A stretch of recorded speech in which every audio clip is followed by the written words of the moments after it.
Natuurlijk ben ik er hartstikke trots op dat de Haardstad hier in Friesland is. En nou, we zijn van dan moeten we naar iets die cultureel dorp neigen. Stiekem mooi alles. En dat is ik met de lol zit voor altijd ploegen. Hoe dat alle je git, bloot onduidelijk. Westiri. Maar dat weet ik niet meer. En hoe kwam je binnen in de bus? Ja, dat is ook een zwart gat. Zo zijn het wat niet meer weer. Stiekem jet bij de traditie van nije stunts. Maar een kniepeeg naar de actualiteit. Dit is ik al 50 jaar in Vrijsteer te volgeren.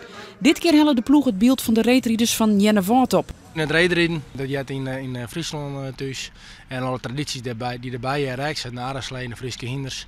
En het IJsstadion dat in Almere gebouwd wordt, dat zullen we net zitten.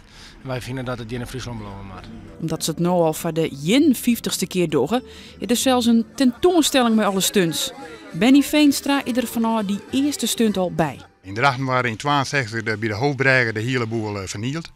En toen zijn we het kennen op een mooie manier. En daar is de Vrijsteer een beetje uit ontstaan. Van ludieke wijze. Ja, een ludieke wijze wat doen. En net allemaal vernielen, wijn in sleer gooien en dit en van dat. Nee. Die eerste stunt wie een protest tegen het verdwijnen van de ijsbaan. De ijsbaan die woont hier wij en die woont weer behouden. En ze woont van de volgende Boswijk meidje en dat heb ik geen ingang. En dat niet de eerste stunt. Zo'n die eerste stunt is er heel wat verloren. Het wordt bosneger, zo nou, grif voor opscorswargje, maar er is meer. Het wordt al moeilijker. Ja.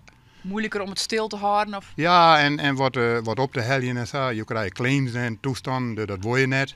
En wij brengen de boel uit, we goed weer waarom. Dus het wordt wel moeilijker.